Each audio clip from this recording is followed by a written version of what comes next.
Welcome back to the video. The very first thing you want to do is to open up your Yahoo Mail app.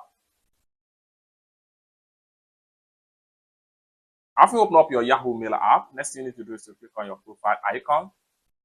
The next thing you need to do is to click on settings. Then scroll down. Continue to scroll down until you get to manage account privacy. Click on that.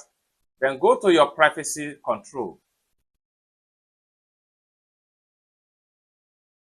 Then go to personal info.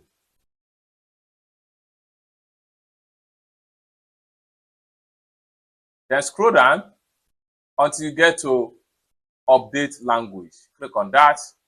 Then it's going to take you right here. Click on here now and select your preferred display language right here.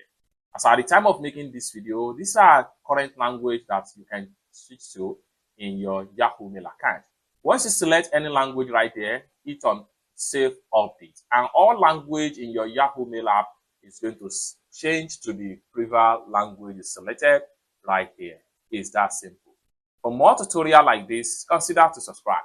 Thank you so much for watching, and I hope to see you in my next video. Bye for now.